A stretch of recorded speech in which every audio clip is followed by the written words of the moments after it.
Ele dizia que estava morrendo. Toda semana, uma doença nova, um sintoma diferente, uma história ainda mais trágica. Falava com uma dor tão convincente que era impossível duvidar. Os olhos dele carregavam uma urgência silenciosa, como se o tempo estivesse acabando. E eu parei para escutar. Só que tinha algo estranho, algo que não combinava com os diagnósticos que ele descrevia. Não era o corpo dele que parecia doente, era outra coisa, algo mais fundo, algo que no fundo eu também conhecia. Muito bem, mas só percebi quando já era tarde demais, porque a verdade é que ele nunca esteve doente.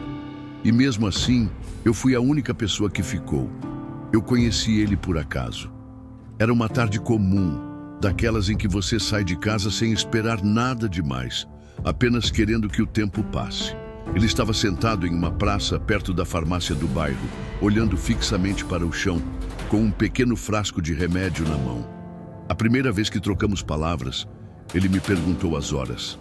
Mas mesmo depois de responder, ele continuou falando sobre o calor, sobre os preços da farmácia, sobre como os médicos pareciam não se importar mais com ninguém. Eu podia ter seguido meu caminho, e talvez até devesse, mas tinha algo na voz dele. Uma pausa entre as frases, uma ansiedade disfarçada de conversa casual. Sabe quando alguém fala só para evitar o silêncio? Era isso. No dia seguinte, ele estava lá de novo, e no outro também. Sempre com uma desculpa diferente. Uma consulta, um exame, uma dor que havia piorado. E sempre começava com frases como: hoje acordei com uma pontada aqui do lado, ou o médico disse que talvez seja mais sério do que pensava. Eu sentava por alguns minutos, ouvia, fazia algumas perguntas, e logo ele se animava. A conversa ia mudando de rumo. Doenças viravam lembranças. Consultas se transformavam em histórias da juventude. Mas no começo, tudo girava em torno da saúde. Ele dizia que tinha uma doença degenerativa que os médicos ainda não tinham nomeado. Falava de dores nos ossos, tonturas, noites sem dormir, detalhava tratamentos, listas de medicamentos, consultas em diferentes especialidades, e tudo soava convincente. Ele não parecia mentir, não usava um tom teatral nem dramatizava. Ele contava como quem desabafa, com cansaço, com desalento, como quem já se conformou com o fim. Com o tempo, nossa rotina virou quase um ritual. Eu passava pela praça no fim da tarde e, se ele estivesse lá, sentava por alguns minutos. Às vezes, ele trazia 2 garrafinhas de água, às vezes, uma barra de cereal. Nunca me pediu nada, só queria conversar, só queria que alguém escutasse. E eu ouvia. Na verdade, acho que eu também precisava daquilo. Tinha algo naquela relação que me fazia bem, mesmo sem entender exatamente o quê. Talvez fosse o sentimento de utilidade, ou o alívio de ouvir problemas maiores que os meus. Ou, quem sabe, o fato de que ele falava comigo como se fôssemos velhos amigos, mesmo sem saber meu nome. Nunca perguntei o nome dele também. Nos víamos, nos escutávamos, nos compreendíamos, e mesmo assim permanecíamos estranhos. 2 desconhecidos unidos por uma necessidade silenciosa, a de existir na vida de alguém, mesmo que só por alguns minutos por dia. Mas, olhando para trás, percebo algo que na época eu ignorei. Ele nunca tossia, nunca parecia fraco, nunca tinha olheiras, nem tremores, nem qualquer sinal físico do sofrimento que descrevia. A única coisa que parecia realmente doente era o silêncio que o rodeava quando eu ia embora. A primeira vez que algo me incomodou de verdade foi quando ele contou pela segunda vez a mesma história. Era sobre uma consulta com um médico renomado que teria dito a ele que o caso era grave, muito grave, mas que ainda era possível tentar um tratamento experimental. Só que ele já tinha me contado essa história, idêntica, 2 semanas antes. Com as mesmas palavras, com a mesma pausa dramática antes de dizer: Mas aí o médico olhou bem nos meus olhos e disse: prepare-se para o pior. Na hora, eu fingi que não percebi. Assenti com a cabeça, soltei um puxa, que difícil, e deixei passar. Talvez fosse a idade, talvez a memória, mas a repetição virou padrão. Toda semana ele trazia uma nova história, que às vezes era só uma versão reciclada da anterior. Mudava o nome do hospital, mudava o nome do remédio, mas a essência era a mesma. Ele estava mal, cada vez mais mal. Só que a aparência dele dizia outra coisa. Ele andava bem, subia escadas sem dificuldade, tinha apetite, ria com facilidade, não demonstrava nenhum cansaço físico, nenhuma limitação. Uma vez, vi ele carregando uma sacola pesada sem esforço algum. Outra vez, encontrei com ele no mercado e ele se escondeu quando me viu. Fingiu que não me reconheceu depois. Comecei a observar mais, prestar atenção nos detalhes e então comecei a notar as contradições. Num dia, ele dizia estar com fortes dores no lado direito do corpo. No outro, contava que tinha ido caminhar por quase 1 hora. Disse que estava fazendo um tratamento que exigia repouso absoluto. E na semana seguinte apareceu dizendo que tinha viajado para visitar um primo. Mas o que mais me intrigava era que ele nunca falava de família. Nunca mencionava filhos, esposa, irmãos, ninguém. Sempre se referia a tudo no singular. Fui ao médico. Voltei para casa. Fiquei deitado o dia todo, como se não houvesse ninguém esperando por ele em lugar nenhum. Uma parte de mim começou a desconfiar. Outra parte não queria acreditar. E talvez seja isso que mais doía. Porque mesmo que fosse tudo mentira, havia uma verdade que era impossível ignorar. Ele precisava de alguém. Precisava ser ouvido. Precisava existir na vida de outro ser humano, nem que fosse por meio de uma mentira bem contada. Ainda assim, aquela dúvida começou a crescer em mim como uma ferida que não cicatriza. Será que eu estava ajudando? Ou sendo enganado? Será que ele era um manipulador solitário? Ou só um homem desesperado? A verdade, naquele ponto da história, ainda estava enterrada debaixo de camadas de silêncio e olhar cansado. Mas não por muito tempo, porque tudo começou a mudar. No dia em que ele me contou algo que simplesmente não podia ser verdade. Mesmo com todas as contradições, eu continuei voltando. Talvez por hábito, talvez por curiosidade, ou talvez porque, no fundo, eu também precisava daquilo.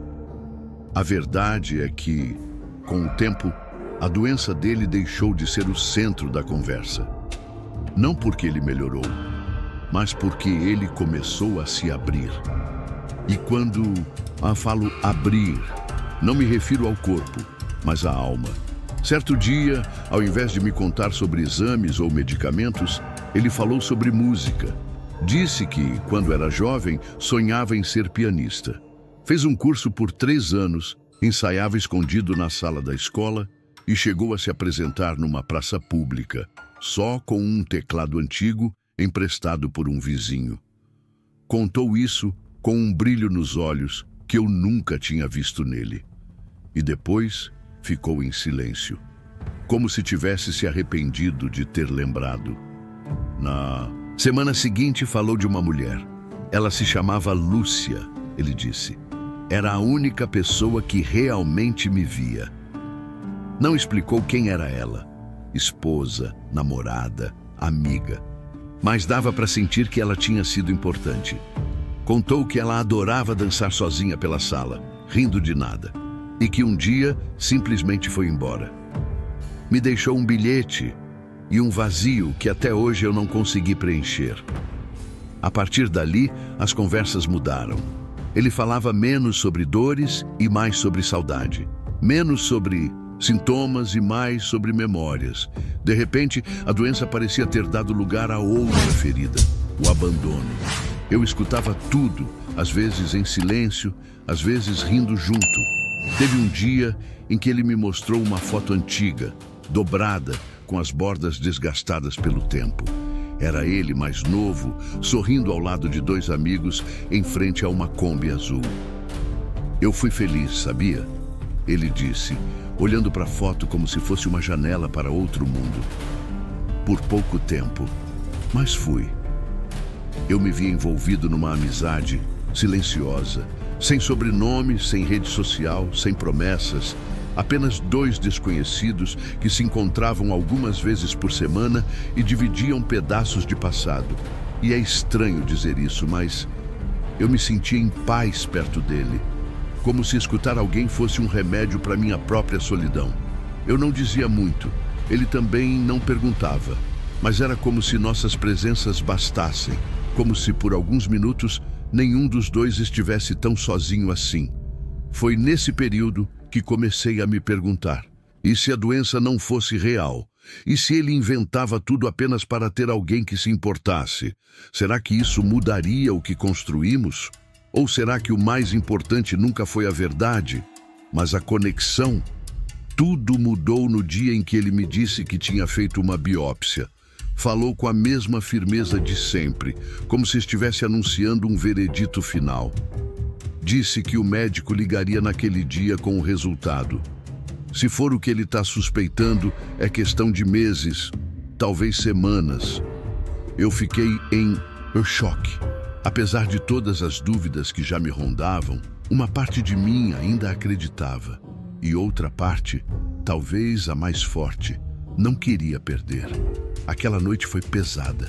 Fiquei pensando em tudo que ele me contou, em todas as histórias, em todas as vezes em que eu o vi sorrir entre uma frase triste e outra. No dia seguinte, fui até a praça mais cedo. Ele não estava. Voltei no dia seguinte. Nada. E no terceiro dia, resolvi procurar por ele. Passei na farmácia, onde ele dizia comprar os remédios. Mostrei uma foto que tirei discretamente dele semanas antes, enquanto ele falava sobre um sonho que teve. A atendente olhou a foto, olhou para mim e disse: "Ah, esse senhor vem aqui quase todo dia, mas ele não compra nada. Fica olhando os preços, pega uma receita velha da carteira e vai embora." "Receita velha?" perguntei. Ela confirmou com um gesto de cabeça. "Ele sempre mostra o mesmo papel, dobrado, um tal de Dr. Silvio. Mas esse médico nem atende mais aqui na cidade. Acho que se aposentou." Aquilo me acertou como um soco no estômago. No dia seguinte, fui ao posto de saúde do bairro. Falei que era amigo de um senhor que dizia estar em tratamento, mas que estava preocupado porque ele havia sumido. Descrevi ele, dei o nome completo, que ele só tinha me contado uma vez, num comentário solto. A recepcionista procurou por alguns minutos e balançou a cabeça. "Não temos nenhum registro com esse nome." Saí de lá com um peso enorme. Tudo começou a fazer sentido. E ao mesmo tempo a desmoronar. As histórias repetidas, os diagnósticos vagos, as contradições, a falta de sinais físicos. Ele nunca esteve doente. Pelo menos não no corpo. No dia em que ele reapareceu na praça, eu fiquei em silêncio. Ele me cumprimentou como se nada tivesse acontecido. Sorrindo, perguntou: "Hoje está um dia bonito, né?" E foi nesse momento que eu percebi. Ele sabia que eu sabia, mas não pediu desculpas, nem tentou explicar. Apenas começou a falar de um sonho que teve, que andava por uma estrada infinita e que ao longe me via sentado esperando por ele. Contou como se fosse real, como se naquele sonho ele não estivesse sozinho. Naquele instante, entendi tudo. Ele não precisava de cura. Ele precisava de alguém que escutasse seus sonhos, mesmo que fossem mentiras. Ou talvez, especialmente porque eram mentiras.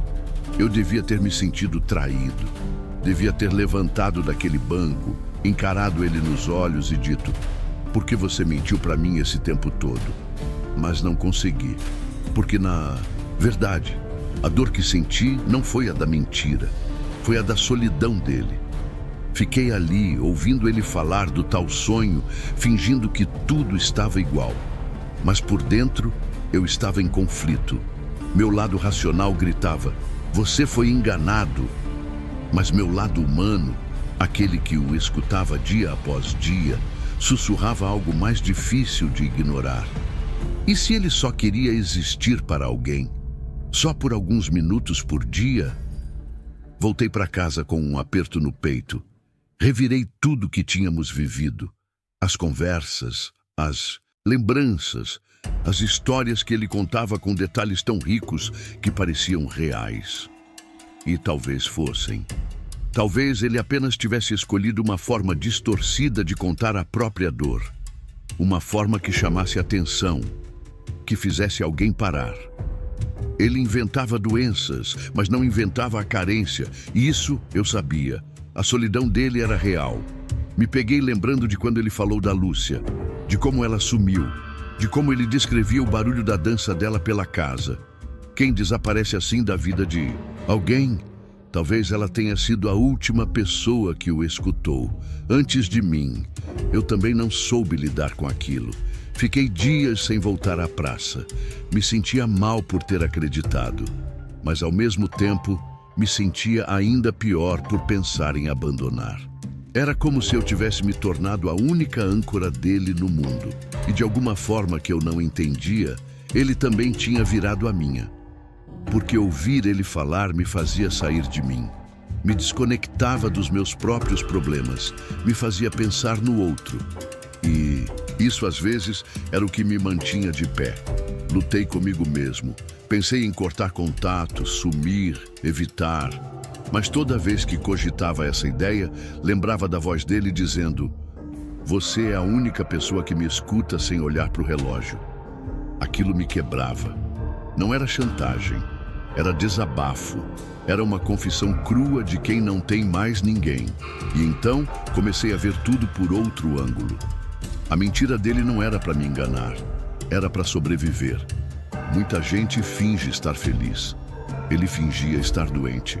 Porque era o único jeito que encontrou de ser notado, de se manter em contato com o mundo. E foi aí que entendi. Existem dores que não saem em exames. Existem doenças que não têm nome, nem remédio. E talvez a mais cruel delas seja o esquecimento. Naquela tarde voltei à praça. Ele estava lá. Sentei do lado dele. Não disse nada. Apenas fiquei. E ele entendeu. A conversa daquele dia não foi sobre médicos, nem sobre sonhos, nem sobre dores. Foi sobre silêncio e sobre a presença de quem, mesmo sabendo da verdade, decidiu continuar. A última vez que o vi, ele estava diferente. Mais calado, mais leve talvez, ou mais cansado. Difícil dizer. Sentamos no mesmo banco de sempre. Ele me ofereceu metade de uma barra de cereal, como fazia às vezes. Eu aceitei, sem palavras. Já tínhamos aprendido a nos comunicar no silêncio. Depois de alguns minutos, ele falou: "Você sabia que a gente só morre de verdade quando ninguém mais lembra da gente?" Assenti, mesmo sem saber se concordava. Ele olhou para frente, como se visse algo que eu não conseguia enxergar e disse: "Então, acho que ainda estou vivo, por causa de você." Aquilo me desmontou. Ele sabia que eu já não acreditava nas doenças, sabia que eu enxergava além da encenação. Mas naquele momento não importava mais. Ele não precisava mais mentir. E eu não precisava mais fingir que acreditava. Estávamos, enfim, falando a mesma língua, a da solidão humana, que só encontra alívio na presença do outro.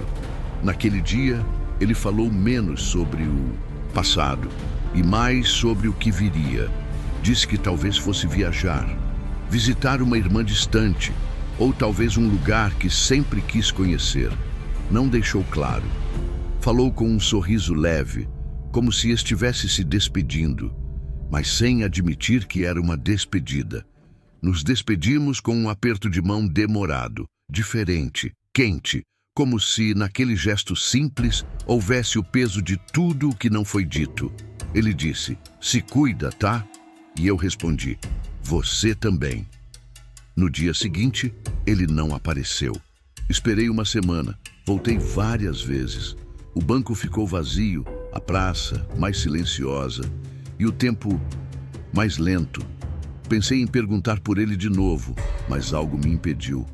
Uma parte de mim queria acreditar que ele estava viajando. Outra parte sabia. Sabia que talvez eu nunca mais fosse vê-lo. E tudo bem, porque algumas pessoas passam pela nossa vida como se fossem um capítulo entre dois silêncios, rápidas, intensas e às vezes inesquecíveis. Hoje, sempre que passo pela praça, olho para o banco. Às vezes sento, fico ali por alguns minutos, não esperando por ele, mas por mim mesmo. Pela parte de mim que aprendeu que ouvir alguém pode ser o único remédio que resta. E no fundo, sigo em dúvida. Ele mentiu para mim, ou me salvou de uma verdade que eu nem sabia que carregava. Ele fingia que estava doente, mas será que fingia mesmo? Ou será que a dor que ele carregava só não cabia nos exames que a medicina conhece? A gente vive num mundo onde todo mundo está tentando ser forte, parecer, bem, manter as aparências. Ele fez o oposto. Inventou fraquezas para poder ser visto. Criou uma doença imaginária para curar uma solidão real. E eu fui o remédio temporário, a companhia emprestada, o silêncio acolhedor, a presença que ele precisava e que, sem perceber, eu também precisava ser. Quantas pessoas ao nosso redor estão doentes de silêncio, de abandono, de invisibilidade? Quantos fingem dores no corpo para aliviar a dor na alma? Quantos ainda respiram, mas já não vivem? Porque ninguém pergunta como foi o dia. Ele me ensinou algo sem saber, que às vezes a verdade não importa tanto quanto a conexão. Que ouvir alguém, mesmo que em silêncio, pode ser um ato de amor. E que há mentiras que não machucam, pelo contrário, salvam. Ou pelo menos sustentam um pouco mais a esperança de alguém. Nunca mais o vi, mas ele ficou em mim. E talvez, se você chegou até aqui, agora ele exista também em você. Talvez essa história te lembre alguém. Talvez desperte algo. Talvez te faça olhar com mais atenção para quem está sempre doente, sempre carente, sempre repetindo a mesma história. Às vezes, essa pessoa só quer ser ouvida. Às vezes, só quer existir. E agora, eu te pergunto, você já foi o remédio na vida de alguém, mesmo sem perceber? Ou será que você já fingiu estar mal só para não se sentir tão sozinho? Conta aqui nos comentários. Quero ler sua história também. Se essa história te tocou de alguma forma, se inscreve no canal. Tem muito mais vindo por aí. Histórias, reais ou não, mas sempre cheias de alma. E quem sabe, ouvindo tantas vidas diferentes, a gente se reconheça um pouco mais. Até a próxima.